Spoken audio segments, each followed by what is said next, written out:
Well, friends, more fun times on the Hard Luck Ranch here. The 4180 has apparently decided that it hates me. And it's just one little thing after another, and it's driving me nuts. So I'll explain what that is here in a second after my long, arduous walk out here to where it's at.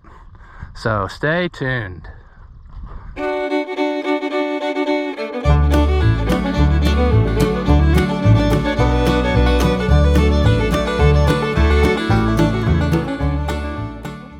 Alright, welcome back. If you haven't seen my videos before, I'm Ross the Oliver Man, a broken, distraught man who cannot seem to get anything done.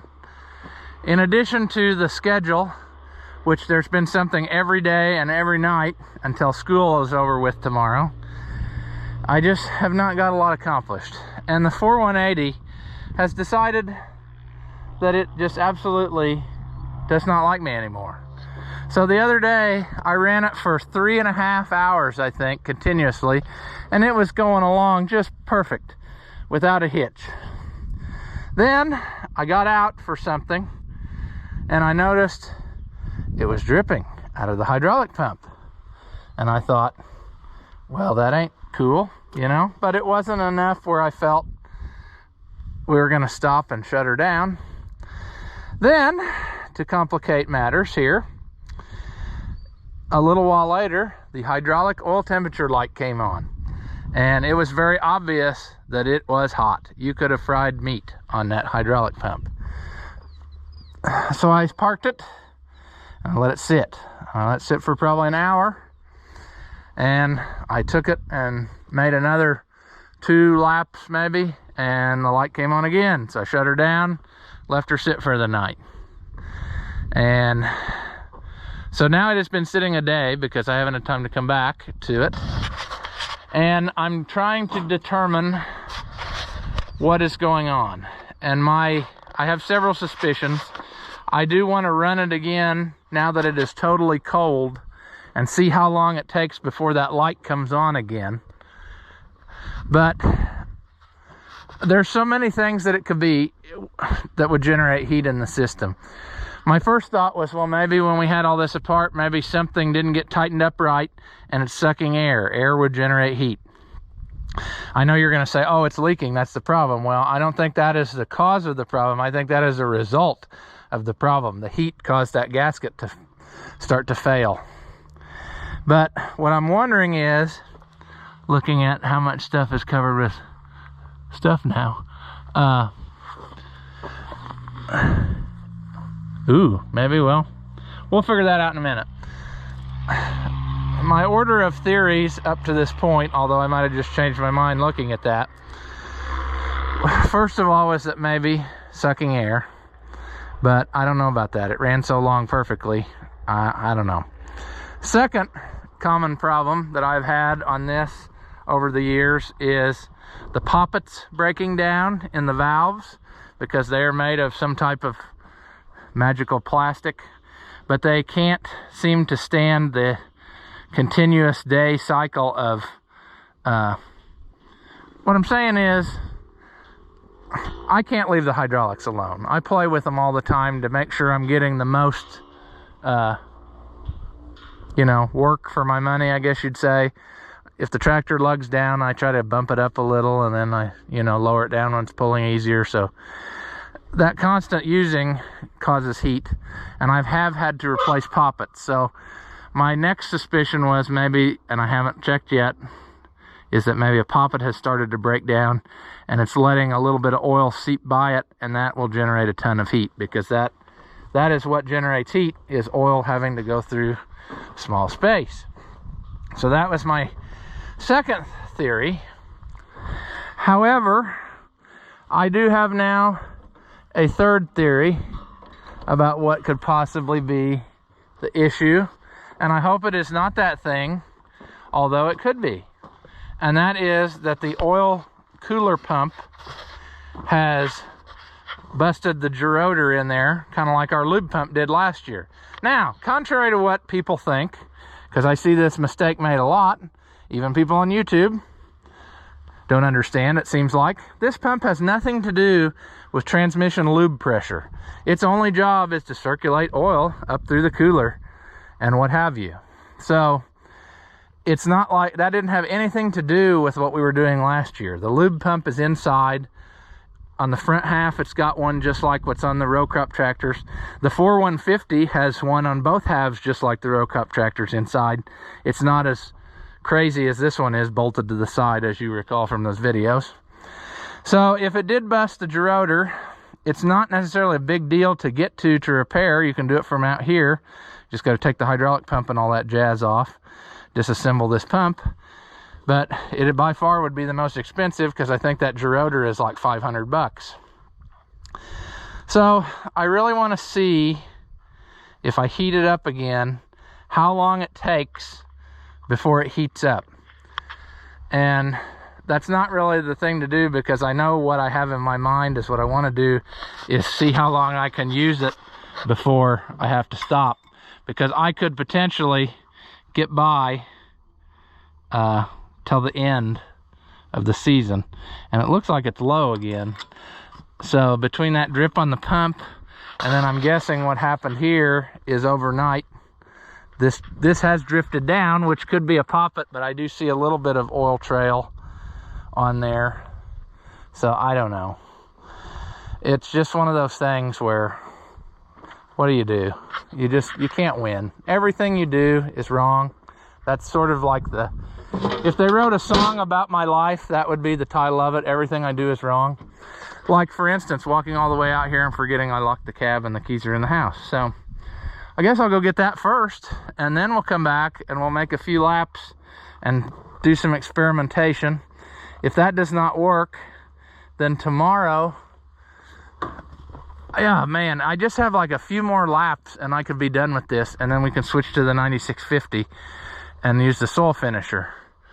And then, but I need to get this fixed so that it's ready to go to the other places I have to go with it. I don't really want to take it away from home if it's not running right. So yeah, that's my plan. I guess I'll walk back now and get my key. I don't know why. Nobody would have stole it out here, and if they did, they wouldn't have got far. So I guess they could have run over fences and stuff with it, but oh well. Just another example of how my brain is so small. I guess while we're out here, look at that cute little feller. That's the one that was born the other day in that video. And he's just having a ball. He's running around, checking out all the other pals he's got, having a great time. His mom is trying to keep up with him. He's been running around and jumping. She keeps following him around, trying to keep up with where he's going. All right, bad decisions, engage. Oh, it's not, I gotta get out and tap the thing too now. That's kind of annoying. For whatever reason, every so often, this solenoid decides to stick. You just give it a little gentle tap and it'll fire up the next second.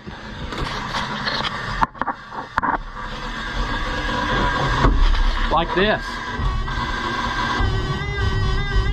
Uh-oh. What's happening? Whoa. What's taking place here?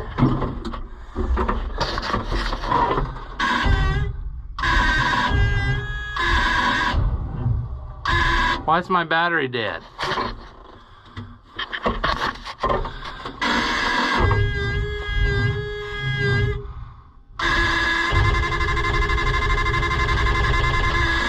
We've got an electrical problem or something.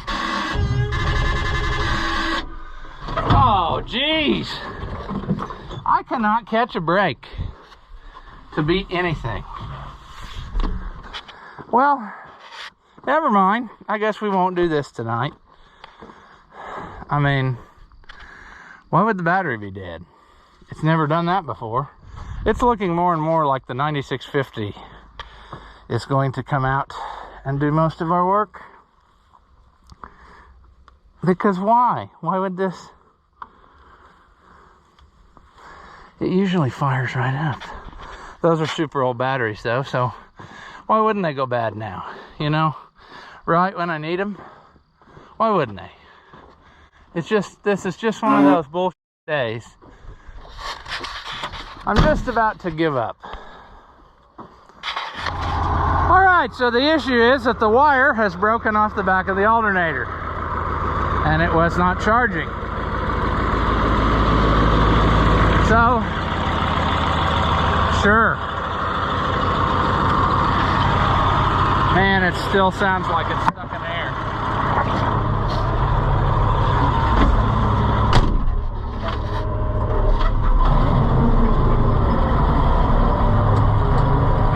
Let's see if we can make a lap or so. And perhaps at least see what our hydraulic system does.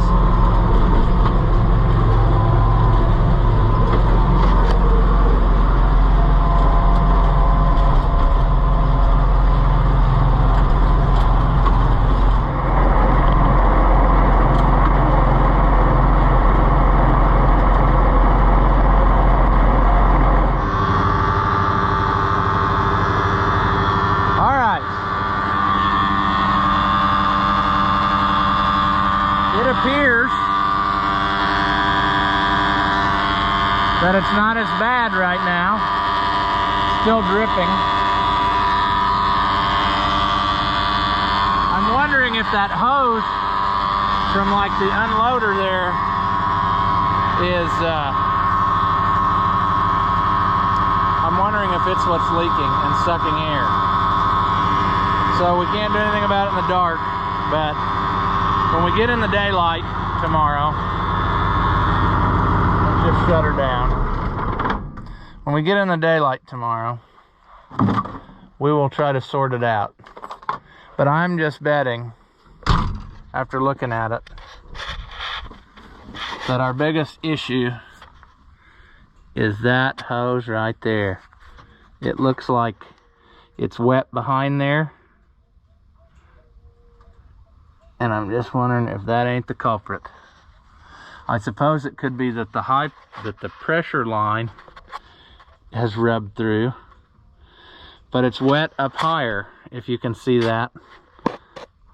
It's wet around that fitting, and that fitting did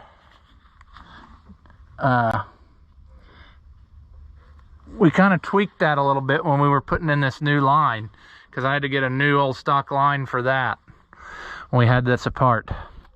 So I'm hoping now that that is what our issue is, because see, it's all wet under here from everywhere, and it starts up there at that where that rickety hose clamp looking thing is. So maybe if we're lucky, the only problem is the hose clamp has come loose. Wouldn't that be grand if that's all it was? You know, I had another theory that maybe I messed up the compensator. It was leaking and I changed O-rings in it, and I thought, well, maybe I miscounted the turns when I put it back in, and so it was partially blowing the relief valve, but I don't think so. I think our biggest issue is maybe that it's sucking air, and that's what's causing the trouble. But it could also still be, I'm not saying that it couldn't be, that the cooler is not circulating. They both feel equally as warm. I don't know. Makes a guy wonder, don't it? Makes a guy wonder.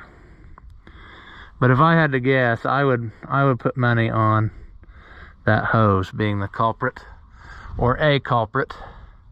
But then we will also have to fix our leak issue on the pump at some point. But it is not unmanageable right now, because I got easily like 4 acres done probably, and it still didn't turn the light on. So you have to run a long time to get that to do that. I don't like all the dripping, but there just ain't nothing I can do about it right now. We'll have to address it tomorrow. I'll have to get some brake clean or something to clean some of that trash off of there and dry everything up so I can really see where it's leaking. And I'd like to get a new piece of hose, but I wonder if this is burning hot. This is not a good idea.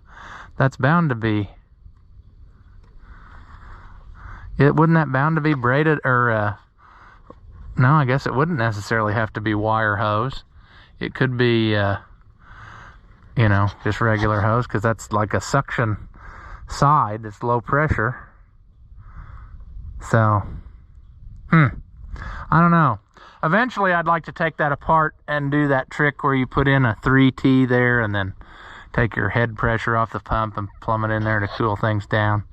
So, we may have to do that at some point, but for now, I'd like to just get it fixed where I can keep plugging away. But I really think, looking at it now, that maybe that hose clamp ain't very good. You know? I don't know. I'll have to look in the cab and see if I got a screwdriver. Maybe I can poke around and find out. But anyway, I think that's where we'll leave this here. We got work to do. At least everything so far. I have a vision of where I think we need to go. Battery problem that it developed for some strange reason was because the terminal broke off of the back of the alternator. So it hasn't been charging the battery. So we can remedy that in the daylight. I think we should probably also walk over here and make sure I didn't hit the fence in the dark. I don't think I did. They're still standing there, afraid of it, so. Okay, well, yet another day where nothing went according to plan, but we should be used to that by now. As always, if you enjoy my videos, give them a thumbs up. That helps out the channel, and it doesn't cost you anything. Leave a comment. Tell me that you liked it, or tell me that you hated it. Tell me I'm a moron. I really don't care, but anything that you say helps us out too. So thank you again, as always, for watching, and I will see you in the next one.